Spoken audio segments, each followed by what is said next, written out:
Welcome to Energonomics. This is your host, Richa Mishra.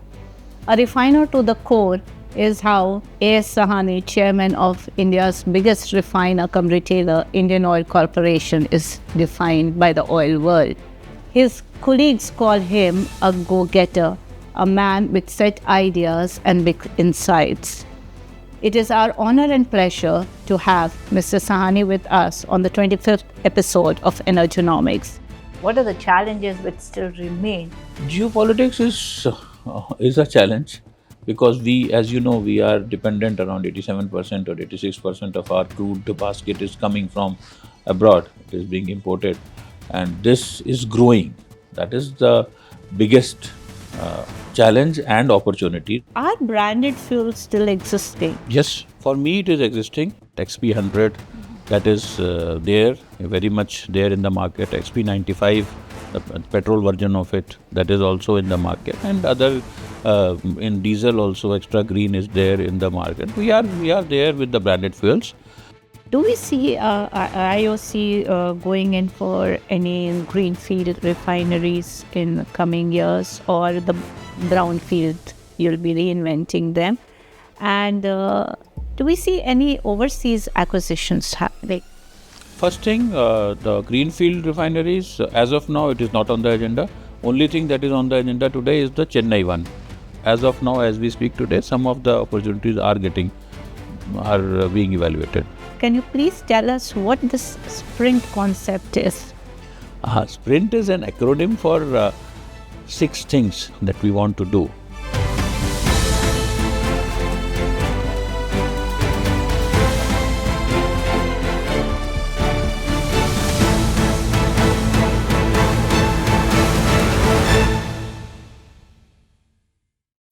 So we welcome you to the 25th episode of Energonomics, and the series which we talk about the sector per se across energy categories.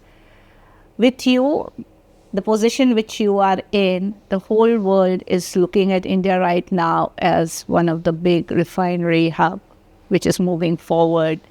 As an Indian Oil chairman, and India's target of around 450 million ton by 2030, what do you see?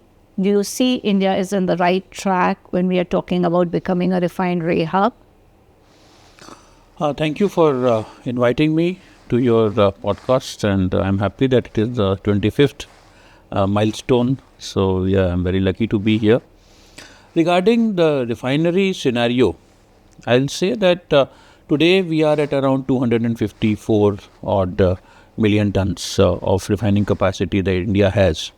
And going up to 2030, I see that we already are on track to become 310 million metric tons of oil refining capacity, which will be a bit more than what is actually needed here. So it will always be a export oriented capacity that will be coming up. Still today also we are exporting a substantial amount of products from India, from the coastal refineries. Of course they are going there. Going forward, 310 is an immediate visibility is there. Beyond that, one of the BPCL refineries is coming up at Andhra Pradesh. Then there is always a talk of some other new refineries being made by ONGC or somebody. So they are there. But concrete plants I see for 310 plus minus maybe 10 or 20 plus 10 or 20 I'll see up till 2030. The 450 target, as I understand, is for a much larger time frame. What are the challenges which still remain? What would you like to tell us? Geopolitics is a challenge because we, as you know, we are dependent around 87% or 86% of our crude basket is coming from abroad. It is being imported, and this is growing. That is the biggest challenge and opportunity, that this energy basket is growing like anything. When we are thinking of my economy size from 4 trillion that we already are, if we are targeting 10 trillion or 20 trillion or 30 trillion by 2047 or something, this energy basket has to grow. And the energy basket has to grow in the conventional fossil form and it has to grow in the non-conventional or non-fossil form also. So non-fossil form is going to be a major player going forward. Apart from being a refinery hub, apart from giving the fossil fuel to the market, we'll have to be a full, complete 360-degree energy company. And 360-degree energy portfolio will have to be strengthened so that we can sustain or we can maintain the percentage of energy that I am supplying today to India, that at least I maintain or I can increase further. Today I am supplying, as Indian Oil, I am supplying 9% of the total energy requirements of the country. So at least I have to maintain that 9%, and my target is to go up to 12.5%. That is the growth trajectory that we have taken upon ourselves, Indian Oil has taken. And at the same time, we have to meet the net zero ambitions of the country, that is 2070, and the Indian Oil's ambitions for scope 1 and scope 2 emissions to be met by 2046. When India becomes 100, I should be becoming net zero. So we have to see net zero for us, we have to see net zero for the country, we have to see the growing energy demand that is going to be there, and that will be at least double or 2.5 times of where we stand today. For example, I can say the aviation fuel. Aviation fuel is today, wherever it stands at X, within next 10 years, it is going to be at least 3X of where we stand today. So that aviation fuel has to be supplied by somewhere. It will become similarly for diesel. Diesel is still growing at, having done everything said and done. Today also it is increasing at 2.5%. MS is increasing, like petrol is increasing at 5 to 6%. Consistently it is increasing. So where will it go, and where will the product come from? So it has to come from somewhere. So this market is going to continue. This energy system is going to continue. But at the same time, we are aware that any future growth has to come from non-fossil route, and that can contain renewables, that is solar, wind, it can contain bio, it can contain nuclear, it can contain anything it can come from. So that is what I see as the future of energy coming from India. That leads me to another question, sir. In today's day and age, do landlocked refineries make sense? No, new refineries in a landlocked situation, they don't make much sense. But the legacy refineries that we have, and we have almost all our refineries except for Paradeep and for CPCL, Chennai, if I include my subsidiary refineries also, or my refineries which are there with me, 10 refineries including CPCL, only Paradeep is on the real coast. Most of them are in the hinterland, but they also have their utility. I can't rule them out because they are feeding to certain areas. They are primarily focused on Indian requirement. They are primarily focused on the domestic requirement of products, and they are more or less satisfying the feeder area or the catchment area that they have been designed for, or they have been made to, and along with the pipelines, product pipelines network that we have, around 20,000 plus kilometer network that we have, that gives us a lot of flexibility, and that makes those refineries also viable as of now, because they are all, you'll have to appreciate that they are all depreciated refineries, differential assets. They are 30 years, 35 years old refineries. Although they have been modernized over the years, they are meeting all the requirements of the modern world in terms of product quality, in terms of safety, in terms of reliability. They are meeting all the good requirements. But setting up a new refinery in hinterland, inside, yes, it doesn't make very unless there is some specific requirement. I don't see it to be a viable thing. So why I asked is because we are again hearing about a refinery in Barmer. So again, it's specific to one crude which it was being discussed and it was being brought in.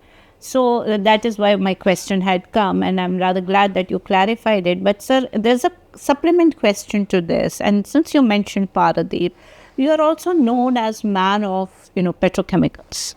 And you have, worked on key refineries, Paradeep being one.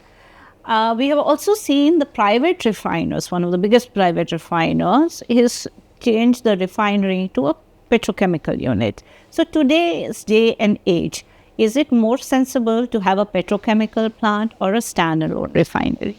Now, first of all, I'd like to clarify Barmer, because Barmer also is, for all practical purposes, a done deal. Because it is getting commissioned maybe later this year or at the most next financial year. So it is a done deal. Whatever has happened has happened. Now we have to make it viable in any way. HPCL has to do it. The other question on petrochemicals.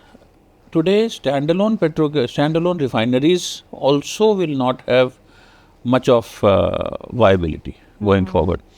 It has to be integrated. If at all there is a refinery coming up, it has to be fully integrated with the petrochemical complex. And the level of integration that is there, it will be defined by a factor called PII, which is called the Petrochemical Intensity Index of that particular refinery. And less than 30% or less than 35% of petrochemical intensity in that particular refinery will make it very difficult to be viable. So at least 30% has to be there. And I'll give you a good example that we were planning to put up a Chennai refinery, the second refinery at Chennai, which in the process of approvals, it was reassessed and reevaluated, and now we are have again gone back to the drawing board, and it had planned for only 5% of it was petrochemicals. So we found it a bit difficult to justify or make it viable. So now we have gone back on the drawing board. We have to come up with a proposal which will have at least 30%, 35% of it is petrochemical, or it can be a pure petrochemical play also. It can be integrated with my existing Chennai refinery for feedstock and for other things, and then it can be a pure petrochemical play which is 100% petrochemical. So we are working with the design options, with the configuration options, and we will very soon come out with a configuration which will be becoming viable in the future. So, being the biggest public sector refiner in the country, and anything and everything that happens is biggest refiner in the country, not public sector. Biggest in the country. I stand corrected. I mean, like your other neighbor also claims to be big, but taking you have a lot of baggages also which you have to carry. There are social commitments. There are other commitments also with. But as I would say, as a student of oil sector, having tracking it for a while, one thing which we would like to understand from you is, now that most are petrochemical units also, how does the gross refinery margin work? And in a theoretical case? Yes. In a theory case, I'll say that gross refinery margin is nothing but the cost of crude that you procure and the cost of product that you are selling. That is the gross refinery margin. And refinery margin, when you say, it becomes crude that is purchased and brought to the refinery gate, and the product that is dispatched from the refinery gate, it becomes the gross refinery margin. In between, everything else is there. How much fuel you are burning, how efficient you are in your usage of product, how much volume expansion you are getting. Like if you are buying some certain KLs of kiloliters of crude and then you are selling some certain kiloliters of product. So how you are making that extra kiloliter of lighter products or LPG or anything, so which are valuable. So how you are increasing that product slate, improving your product slate, and how you are reducing the cost of procurement of your crude, that will define the gross refinery margin. Other than that, there will be several other things: your cost of operations, your manpower cost, your power cost, your fuel consumption. Those things will also come into picture. But this GRM is only this much. That gross refinery margin is this much only, and that is affected by several of the things. It is not necessarily only the operation of the refinery, but the cost of procurement of the crude, the variations in the crude, and then the cracks which are available for the products. And then you have to see the difference between the crude that is procured and when it is getting processed. Maybe 2 months earlier it was procured, and now today it is being processed. So product is getting out today, and then it will reach the market maybe 10 days or 15 days or a month later. And at that point of time, what will be the crack that will be available in the international market? That will be defining the product value. So difference between the crude that I have procured 2 months back and the product that I am selling today, that difference is basically the gross refinery margin. Absolutely well defined, sir. But the question was because normally when there's a constant comparison between your GRM and the GRM of private players, and then the debate happens. Then, of course, when they declare the GRM, it is the petrochemical GRM also there. But whereas IOC in its honesty was only declaring the refining GRM. So that is why the... No, actually, that is a totally different method of calculating GRM. Here we have something called refinery margin, Right. and then we have got a marketing margin. Correct. If I combine both of them, then it becomes a gross margin. Right. Gross margin for my total business. That is what the other refiners were doing, and we were following a method of CHT, that is Center of High Technology. They have given us a method, and that is uniformly followed by all the public sector undertakings that are there. So we are okay with that comparison. But I know you must be knowing that for the last 2 years they have stopped reporting the GRM itself. Yes, I was coming. Because that is not a very, I'll say it is not a very scientific way of assessing how a performance is happening. Unless you have to judge me by the type of money that I am making, the type of margins in terms of dollars or in terms of rupees or in terms of 1,000 crores that I am getting. That is the real thing.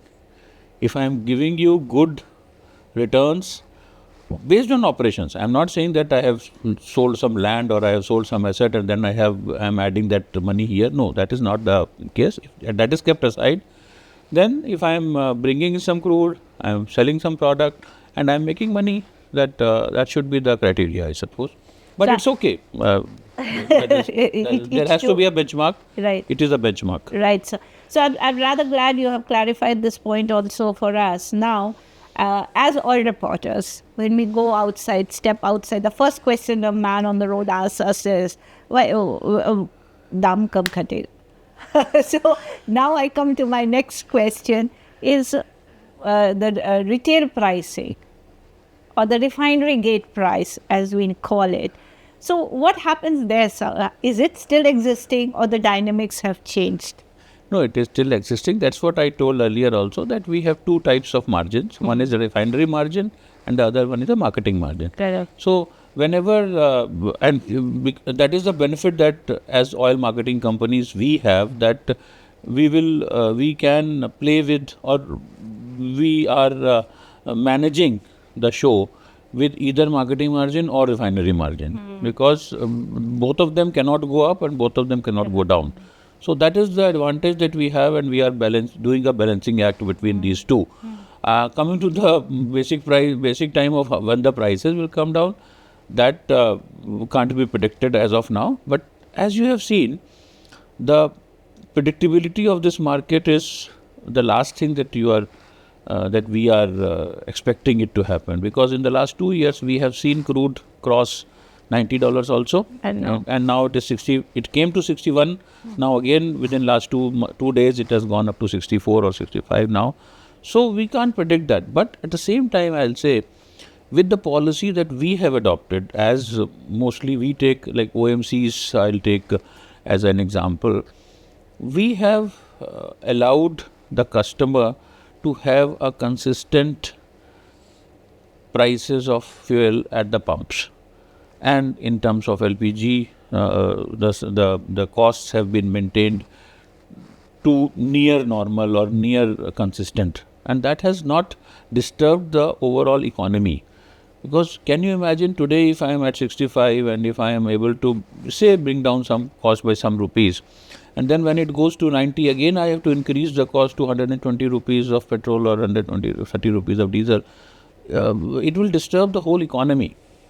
Because we are fueling the economy of the country, and diesel, it will affect everything that is getting transported, from food grains to fertilizers to everything else, the textiles, machinery, everything will be getting affected.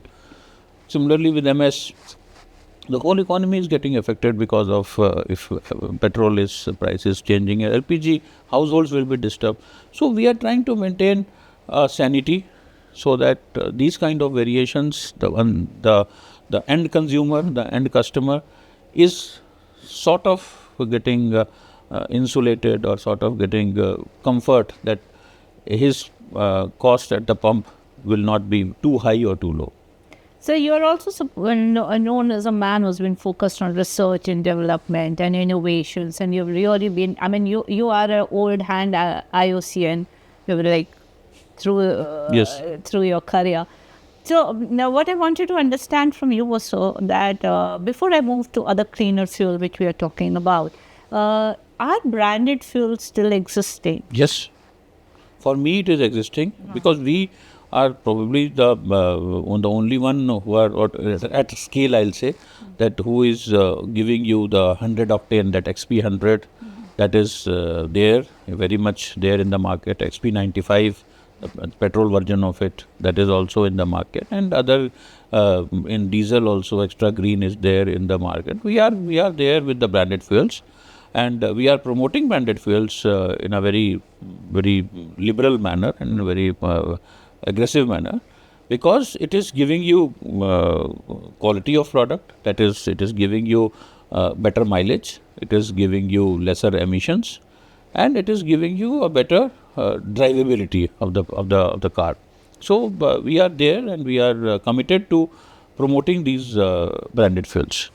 So and the price difference, because now the fuel cost is as well itself spiked for most people. So is there, because of the price difference which exists between the branded fuel and the regular fuel? It's a 4 rupees difference, 3.5 to 4 rupees difference for 95 version of it. And it is, for XP100, it is around 50 rupees or so, 50-60 rupees margin is there. But then we'll have to see that it has its supply chain dynamics, because only 1% or 2% of the total product basket is this 100 or so. We have to have logistics. We have to have separate distribution units, that dispersal units. We have to have separate islands for them in the petrol pumps. So, and then we have to have the CA, the customer attendant there, attending to people there. The costs involved are also there because the scales are less. If the scale increases, if the consumption increases, the cost will certainly come down. And it is a premier product. So if whoever wants that product will take that product, because it is primarily focused for the very high-end kind of cars Right, and customers. Right, So I don't think people who need it mind paying that much of money, because that is a like go-to product for them. How's the ethanol blended fuel going on, the green fuel which we talk about? Look, as you are aware that India is importing around $130 billion worth of crude every year. So whatever we can do to reduce that import quantity, that will be for the benefit of the nation, and that will be for the benefit of the country. So this scheme was taken up that we will go for enhanced blending of ethanol into petrol. Enhanced means leading up to 20% of ethanol blending, and that has been a successful model elsewhere in the world also. For example, in Brazil, it is working very fine, and here also it is working very fine. We have not received any complaint of any kind of any breakdown or any problem being faced by any of the customers or the equipment manufacturers, the car manufacturers, the engine manufacturers. They are all on board for up to 20%, and it is working very fine. And it has led to a saving of at least more than 1,20,000 crores in the last few years, and that money has gone to the Indian economy because it has gone to the sugarcane growers, it has gone to the maize growers, it has gone to the people who are refining it, like the distilleries or those kind of plants, biofuel plants that have gone there. So it has been fueled into Indian economy, and it is beneficial for all. It is better beneficial for the environment also. So I think it is one of the greatest success story of Indian oil and gas sector, that we have been able to inject 20% into and save that much of money from going outside. So how do you see the clean aviation fuel which we are talking about, then SAF? Because you have been associated with that also, you worked on that. So how do you see that? I mean, do we see acceptance of it happening anytime sooner? What about the infrastructure which will be required? And I can share a good news with you that on that sustainable aviation fuel, that today Indian Oil is the only company in this country who has got the license to produce sustainable aviation fuel, and which we will be license means from Corsia and from ICAO and all international bodies, DGCA, everybody has given us the go ahead to. They have seen our plan and they have seen our infrastructure, and now they have given us that we are the only company in the country who can produce sustainable aviation fuel, and we will be producing it by March of 26, and it will be ready to disburse in the market. And acceptability is there. There is nothing to fear about it. In Europe, it is already in vogue, that is working, and the demand is there for it to be brought to the market. And God willing, we will be there by March 26 to offer it to the airlines. And some of the airlines are also on board. We have already worked with Air India for product offtake. We are working with other airlines also. Some of the airline manufacturers are also in conversation with us for taking trials and giving certificate that yes, it is good for their aeroplanes. So that's something to look forward to, sir. Yes. But then that would also mean the cost of flying will go up. It depends. Like today, we are talking of 1% blending Right, in sir. 2027. Right, sir. And in 28, it is going to be 2%, and by 2030, it will be 5%. And that too in international flying.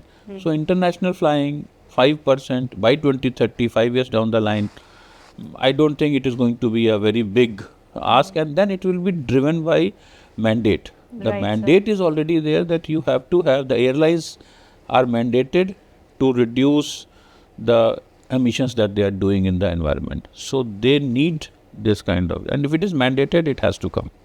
So now talking about something which has, I am told you have been very, very involved with is green hydrogen. So do you think we are ready for it?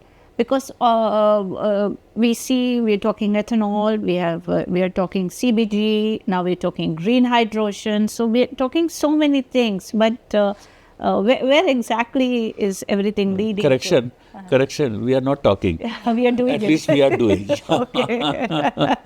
SAF, I told you that we Yes. are doing. Green hydrogen, we are doing. Today, Indian Oil is putting up the largest green hydrogen plant in India, Panipat. That is a 10,000 tons per annum plant, and it will be commissioned by 27 of December. 2027 December, it will be commissioned. So we are not only talking, we are putting our money where we are talking. Right, right. So we are putting up the biggest plant in India, and let us see how things pan out. We are primarily focused. The ultimate target is that this green hydrogen should go for mobility. Right. But till the time mobility is there, we will use it in our refineries where it can replace the grey hydrogen. So it will be saving on the environment. It will give me some green credits. It will give me. But as soon as the ecosystem for the green mobility is there, we will be ready with green hydrogen. It should not be an egg and chicken story that the mobility is not there because green hydrogen is not available, and green hydrogen is not coming because the mobility is not available. So we are taking the first step. We are putting the hydrogen on the show that yes, hydrogen is there. Now ecosystem can develop around it. So when we talk to the chairman Indian Oil, we just can't talk about refining and retaining because IOC is now into everything of the energy space. It's just not that. You are also into upstream. You're also moved into midstream. You have your pipeline network and all. So when we talk upstream, has IOC been looking at having its own, trading desk, because the crude sourcing mechanisms vary. I mean, once upon a time, PSUs mostly had long-term contracts. Then slowly, steadily, you also started procuring from spot. So, do we see IOC maturing towards going to having its own trading desk? And a supplement question to that is, would IOC as an entity would be doing hedging? No, hedging, I'll take the second question first. Hedging, to a certain extent, we are doing right now also. Okay. So that is not a very, although to a very certain extent, very limited extent, limited level, I'll say. So that we are doing, and that is a constant process which is going on. It is nothing new about it. The second part is, the first part that you asked is regarding the trading desk. Yes, it is on the agenda. We are contemplating how to move it, where to place it, what will be the scale, what will be the contours of this trading desk, whether we will have some partner or we will do it alone. Because we have seen experience of our OMCs wherein VPCL had an arrangement with Shell. It worked for around 3-4 years, I suppose, and we have learned from their experience also. We have talked to them also, and we have gathered information and their experience sharing. We have, like, they have done their experience sharing with us. So taking all this into picture, we will certainly have a trading desk.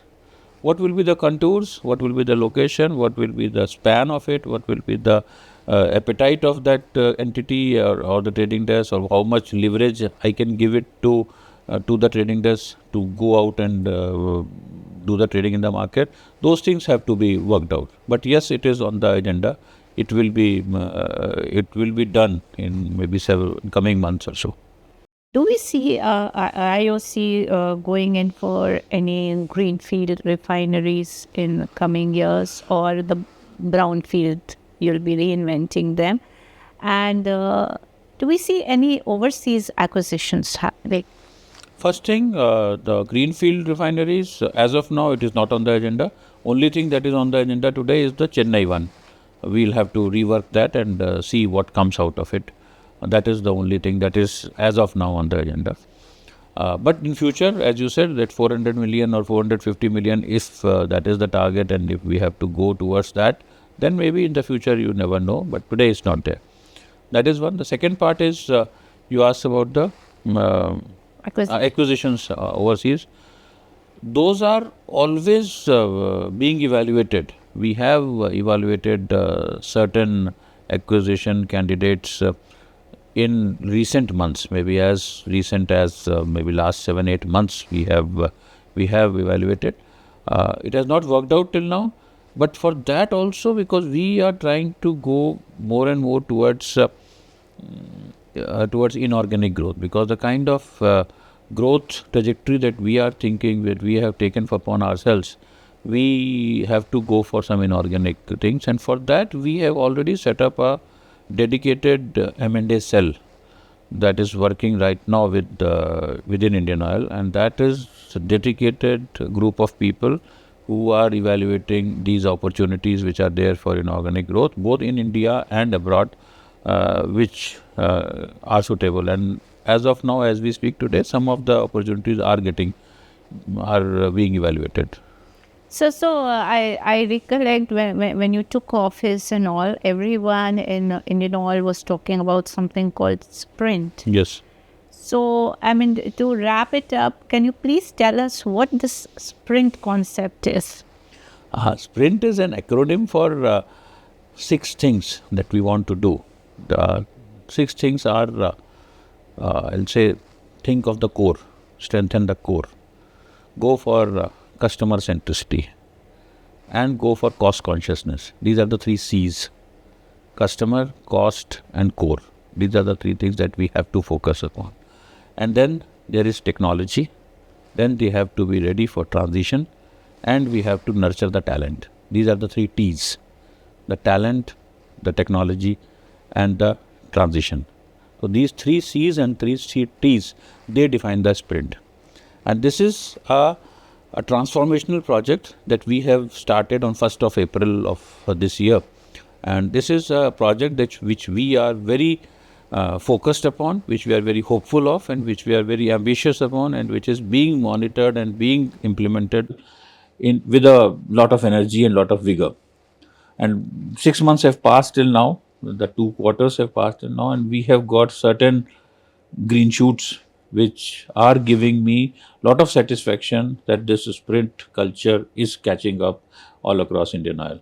And this is not only an acronym; it is backed by a detailed plan and detailed targets for each of the functions. This is backed by around 25 detailed targets for each of the function that have come up, and those people are again subdividing it into their work areas. So it is a detailed plan, and then we are not putting it into a small time frame that it has to be done today or it has to be done tomorrow. We have given a time frame of 3 years, starting from 25 1st April going up to 28. In these 3 years, we have to transform this company, we have to transform the way we do business, we have to transform how we are looking at the future, and how we are being conscious of the costs that we are incurring in doing business. Everything has to come into a place in the form of the sprint. And this is the long-term, I'll say medium-term strategic target that Indian Oil has taken upon itself. Thank you so much, sir, for sparing this time with us.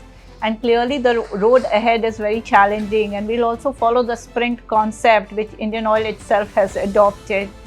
And for our viewers, if you have any comments, please give us your feedback on the comment section below. Thank you. Thank you so much.